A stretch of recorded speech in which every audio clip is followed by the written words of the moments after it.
sekarang crash program ini tidak hanya bisa diajukan oleh debitur atau penanggung hutang atau penjamin hutang. Ternyata sekarang kita buka kesempatan, mungkin saudaranya kebetulan debiturnya udah hilang nih, udah nggak tahu kemana, tapi kok saudaranya, Pak saya pengen menyelesaikan hutangnya sekalian nih saudara saya. Jadi sekarang bisa, pihak ketiga bisa mengajukan. Nah, mungkin saudara nanti yang debiturnya sudah tidak tahu entah kemana gitu kan, silakan nanti saudaranya yang menyelesaikan debitur tersebut, karena ini hutang ini nanti ditanyakan ke akhirat kan. Nah itu bahaya itu.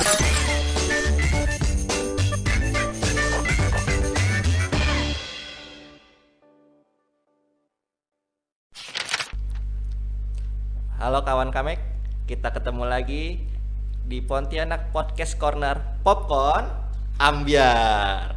Nah kawan Kamek, saya Reza Nur Said dari Seksi EVI BDK Pontianak. Kawan Kamek, pada kesempatan kali ini saya ditemani oleh dua orang narasumber yang sangat kompeten pada tema kita kali ini. Yang pertama adalah Pak Rohmat selaku Kepala Bidang Piutang Negara. Selamat datang di BDK Pontianak, Pak. Terima kasih Bang Riza sudah mengundang kami berdua. Siap. Dan beliau ditemani oleh Pak Ahmad Afan Hakim selaku Kepala Seksi Piutang Negara 1. Selamat datang di BDK Pontianak, Pak. Terima kasih Mas Reza. Nah, pada episode kali ini kita akan membahas apa nih, Pak? Kita akan membahas salah satu program andalan Kanwil DJKN Kalimantan Barat, yaitu Crash Program Piutang Negara tahun 2022. Waduh, sangat menarik sekali ya kawan Kamek.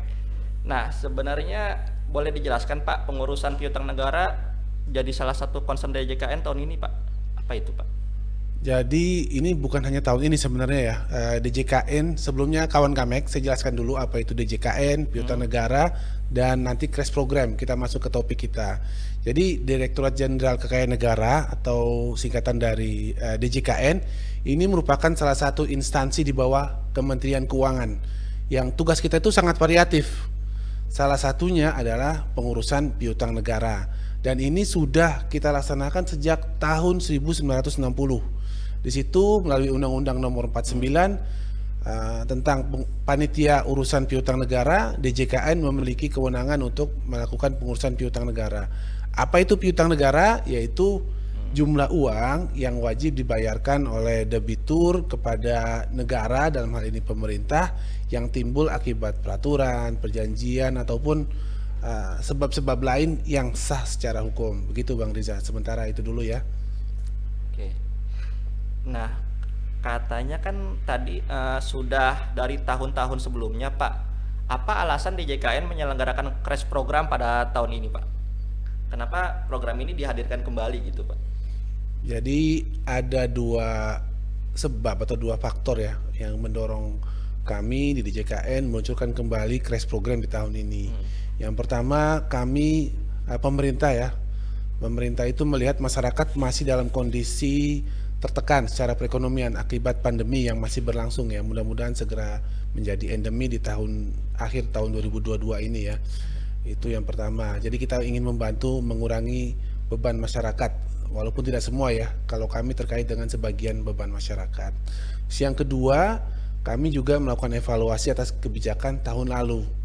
Nah, dari tahun lalu itu berdasarkan catatan kami nih ya, di tahun 2021 nih, secara nasional tahun lalu 1.500 debitur atau masyarakat yang terbantu dengan Crash Program di tahun 2021 dan berhasil menurunkan outstanding piutang negara sebesar 100 miliar. Sementara di Provinsi Kalimantan Barat saja ada sekitar 64 orang debitur dengan outstanding yang berhasil dikurangi sebesar 1 miliar. Jadi dari dua faktor itu pemerintah dalam hal ini DJKN kembali meluncurkan Crash Program di tahun ini. Sekarang saya mau nanya ke Pak Afan nih, Pak.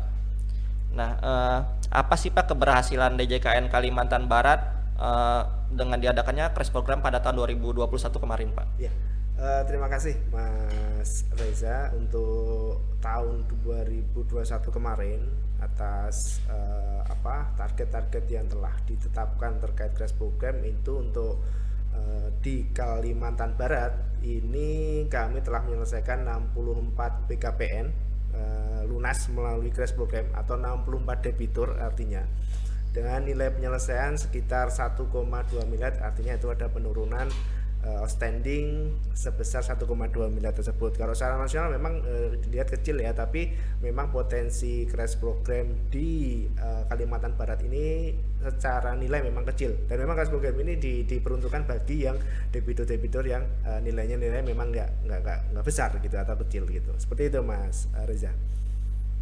Dari tadi kan ini crash program nih Pak. Sebenarnya apa sih Pak crash program keringanan utang itu Pak? Bisa. Jadi tadi saya sebenarnya masih kurang terlalu menangkap nih Pak. Apa sih crash program keringanan utang? Mungkin di masyarakat masih banyak yang belum tahu nih Pak, apa itu crash program ini Pak? Jadi yang dimaksud dengan crash program ini adalah kalau dari sisi kami ya, dari sisi pemerintah, upaya pemerintah untuk optimalisasi penyelesaian piutang negara yang dilakukan secara terpadu dan intensif dengan memberikan keringanan utang kepada penanggung utang atau debitor. Cuma bahasa singkatnya ya, bahasa untuk masyarakat ini semacam diskon. Diskon yang diberikan kepada masyarakat selaku debitur sehingga hutang yang mereka harus bayar itu jauh lebih rendah dibandingkan dengan yang tercatat saat ini. Jadi kalau saldonya 100, bayarnya mungkin cuma sekitar 20% lah, seperti itu. Nah, kalau bedanya sama yang tahun kemarin, ada gak Pak bedanya program yang tahun kemarin sama yang tahun ini Pak? Ya, kalau dari beda pasti ada yang beda Mas. Jadi ada ketentuan baru yang sekarang menggunakan PMK 11 tahun 2022. Memang ada beberapa hal yang membedakan, tapi kami sampaikan juga bahwa ini piutang-piutang yang telah diserahkan ke kami. Jadi piutang-piutang negara yang telah diserahkan pengurusannya melalui BPN yang telah disampaikan ke Pak Rohmat tadi. Kemudian perbedaannya apa sih dengan tahun lalu? Yang pertama itu terdapat refocusing object crash program. Di sini ada namanya debitur piutang pasien rumah sakit atau dalam artian bidang kesehatan, kemudian bidang pendidikan yaitu terkait piutang SPP mahasiswa, pelajar, dan piutang-piutang yang nilainya di bawah 8 juta. Ini nantinya di tahun ini kita langsung kasih tarif flat Mas. Tarifnya flat 80 kayak kuota gitu kan, 80% kita langsung potong. Kita langsung potong di angka 80%, jadi cuma bayar 20% gitu kan. Kemudian jenis cash programnya yang tahun ini kita hanya kasih keringanan utang. Kalau tahun lalu ada namanya moratorium tindakan hukum karena tidak efektif dan kayaknya tidak ada yang menggunakan itu, tidak ada yang memanfaatkan tahun lalu. Akhirnya yang moratorium kita hilangkan, kita hanya keringanan hutang untuk tahun ini.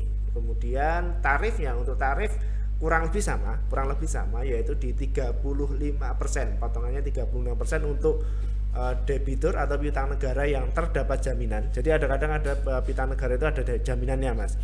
Itu kasih potongan hanya 35% karena memperhitungkan nilai jaminannya gitu kan. Terus yang tidak ada jaminannya itu dipotong 60% bagi pokoknya ya. Tadi kalau bunga denda itu 0%, tapi pokoknya itu yang pertama 35% yang punya jaminan, 60% yang tidak ada jaminan. Kemudian kalau dia membayarnya sampai dengan bulan Juni, jadi ngajukannya sebelum bulan Juni dan dibayar sampai dengan akhir Juni ini, itu tak dapat tambah lagi plus diskonnya 40% gitu kan.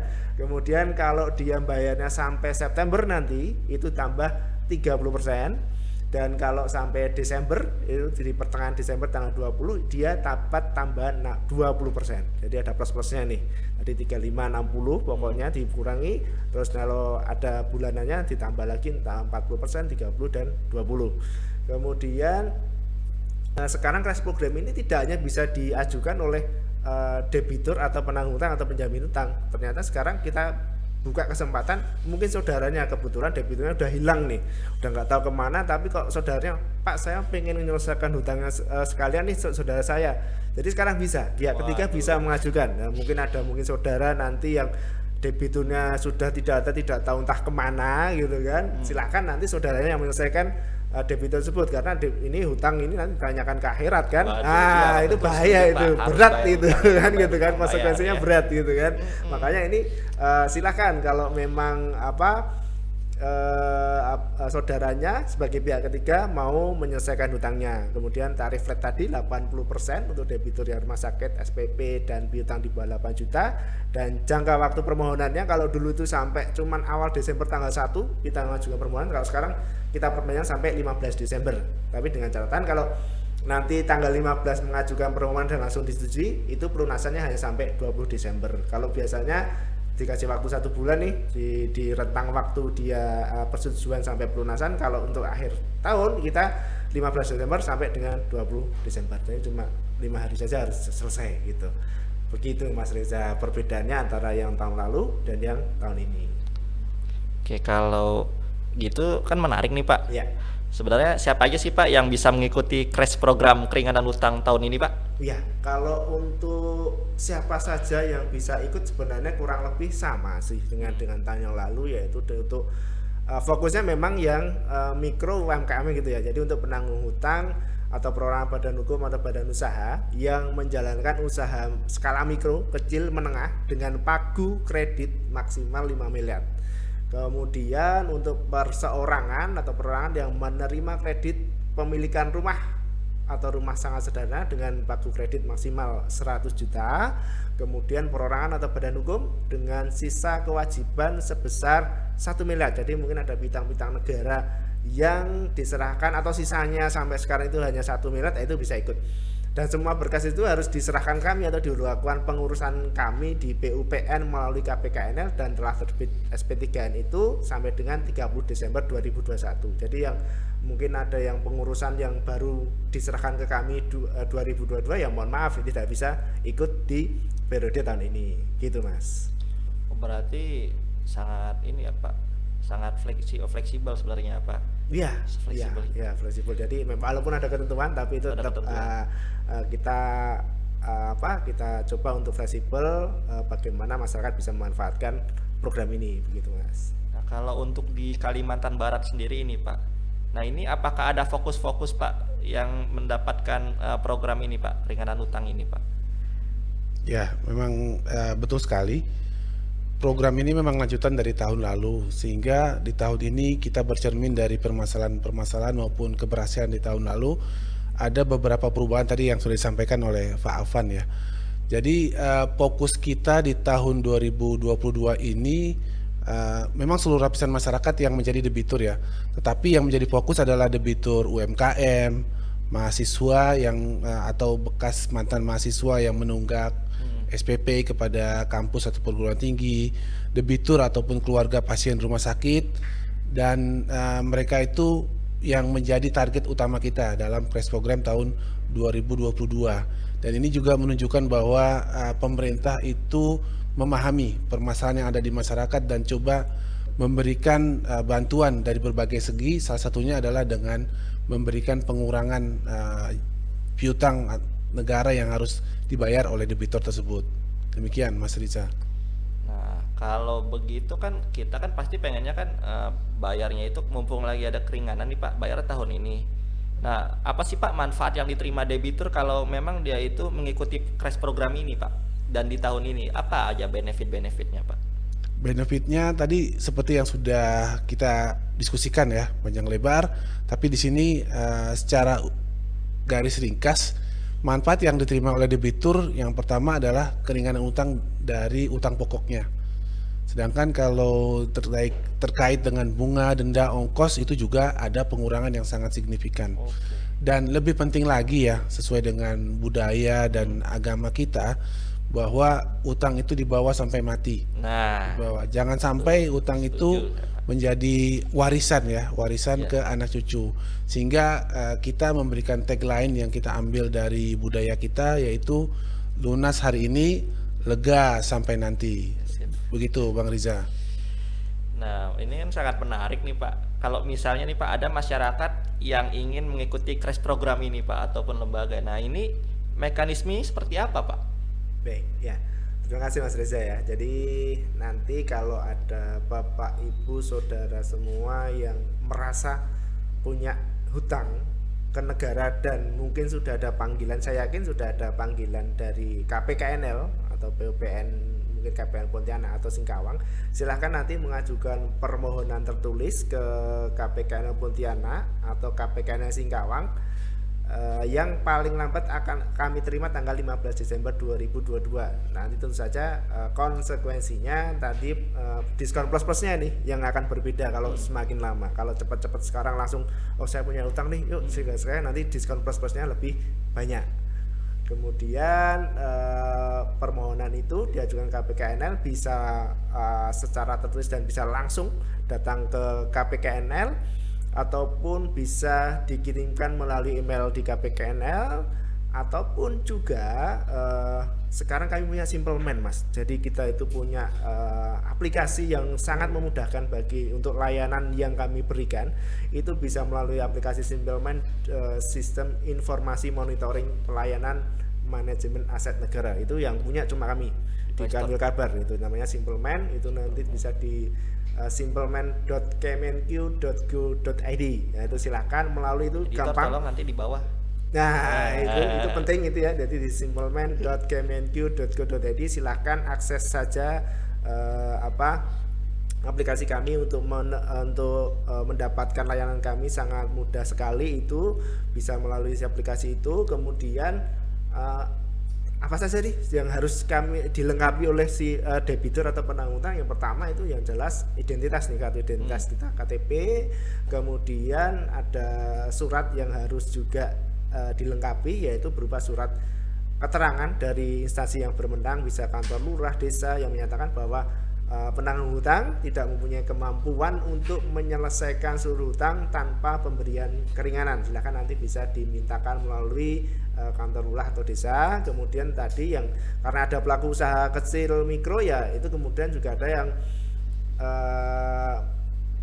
meminta surat keterangan dari instansi berwenang bahwa penanggung hutang itu merupakan pelaku usaha kecil, mikro atau menengah, atau mungkin penerima kredit rumah sederhana atau KPR RSS. Seperti itu, Mas Reza, sangat mudah sekali.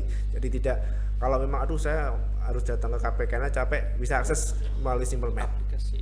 Gitu.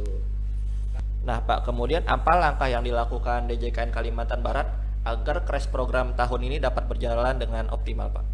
Ya, terima kasih Mas Reza. Jadi ketika kami tahu bahwa crash program ini dan telah disesuaikan oleh kantor pusat bahwa kita akan lanjut di tahun ini, kami segera melakukan koordinasi sebagai kantor wilayah dengan KPKNL Pontianak maupun Sikawang agar melakukan pemetaan debitur potensial yang menjadi sasaran crash program.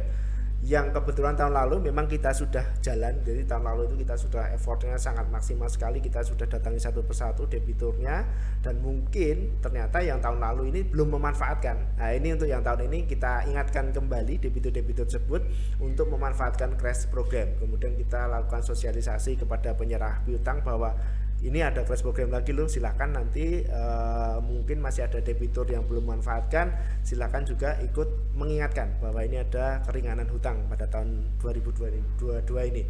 Kemudian KPKNL sendiri sudah melakukan pemberitahuan secara tertulis, jadi kami kirim surat semua ini, surat cinta kepada debitur-debitur ini, karena ini saking sayangnya negara kepada debitur kan gitu kan, malah diberi keringanan kan, kita bisa sebut surat cinta untuk supaya debitur memanfaatkan keringanan hutang. Dan tentu saja itu juga tidak terus kita kirim surat saja, kita datangi juga, kita datangi debitur-debitur yang potensial, kita sampaikan bahwa ini ada crash program lagi yang bisa dimanfaatkan. Kemudian dari sisi publikasi dan komunikasi, kita melakukan publikasi melalui media sosial, dan kita juga melakukan publikasi ini, salah satu publikasi nih kita ngomong di podcast ini, dan juga di media massa kami juga melakukan beberapa publikasi melalui tulisan-tulisan yang kami terbitkan di Pontianak Post.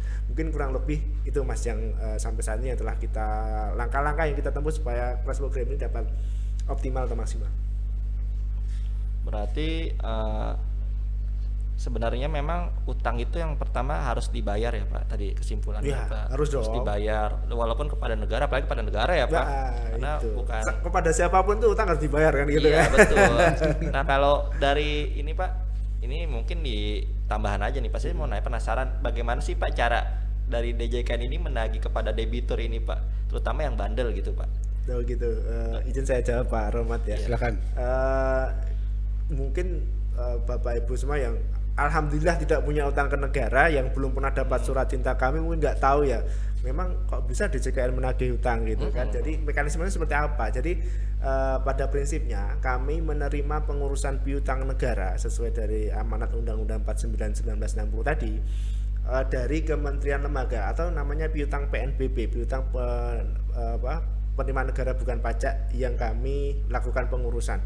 Jadi kami terima piutang itu dari kementerian lembaga seperti tadi piutang SPP, mungkin dari universitas negeri, piutang biaya rumah sakit dari rumah sakit umum pemerintah yang belum terbayarkan oleh pasien, itu diserahkan ke kami. Kemudian kami terbitkan namanya SP3N, surat penerimaan pengurusan piutang negara, yang menyatakan bahwa kami menerima pengurusan dari kementerian lembaga dan kami akan melakukan penagihan kepada debitur. Selanjutnya kami akan lakukan pemanggilan ke debitur. Apabila dipanggil juga tetap bandel juga, kami akan datangi dengan nanti menerbitkan surat paksa. Seperti itu. Jadi mekanisme seperti itu, Mas. Jadi kami akan datangi door to door. Ini sesuai ketentuan ya. Memang ini adalah kewajiban kami sesuai amanah UU 4960 tadi. Kami melakukan penagihan ke debitur agar debitur dapat menyelesaikan kewajibannya kepada negara. Kurang lebih seperti itu, Mas. Oke. Topik yang sangat menarik ya, Pak, hari ini ya. Nah, dari pembicaraan kita tadi, Pak, mungkin Bapak ada yang ingin disampaikan kepada kawan Kamek di tempatnya masing-masing nih, Pak. Silakan, Pak, kesimpulan dari apa yang tadi sudah kita bicarakan itu, Pak. Silakan. Jadi khusus untuk kawan Kamek ya, mungkin ada sebagian saudaranya atau kenalannya yang merupakan debitur memiliki utang kepada negara. Kesempatan ini agak dimanfaatkan dengan sebaik-baiknya, karena kita belum tahu tahun depan itu apakah ada lagi atau tidak program seperti ini, dan kalaupun ada juga diskonnya tidak sebesar tahun ini. Jadi kesempatan yang ada saat ini betul-betul dimanfaatkan oleh teman-teman semua kawan Kamek yang ada saudaranya menjadi debitur sehingga hutangnya lunas. Dan setelah itu ini juga membantu pemerintah ya. Kita juga ada penerimaan negara yang kita terima dari kawan Kamek yang menjadi debitur tersebut, sehingga diharapkan dengan lunasnya itu perasaan menjadi lega dan tidak ada lagi surat-surat cinta yang dikirimkan dari kami, dari KPKNL Pontianak maupun KPKNL Singkawang kepada kawan Kamek semua. Nah, mumpung masih ada waktu nih, kami berharap masyarakat dapat memanfaatkannya. Apabila ada permasalahan apapun juga, itu bisa menghubungi dua kantor pelayanan kami, yaitu ada di KPKNL Pontianak dan KPKNL Singkawang, atau juga bisa langsung ke kantor wilayah DJKN. Dan kami juga sudah launching helpdesk ya. Nanti di Bang Riza tolong ditampilkan Jangan di lupa deskripsi editor ya. Di bawah ya, jangan lupa. Ya, helpdesk kita apabila ada permasalahan mengenai crash program ini jangan ragu untuk menghubungi. Sekali lagi, lunas hari ini, lega sampai nanti. Nah, mantap sekali. Oke, Pak, terima kasih Pak sudah mau mampir ke BDK Pontianak, Pak, Sama-sama. menyampaikan info yang sangat menarik ini, Pak. Oke, kawan Kamek, demikian Popcorn episode kita kali ini. Kita akan berjumpa lagi di Popcorn episode berikutnya dengan tema-tema yang tentunya tidak kalah menarik. Popcorn Popcorn Ambiar.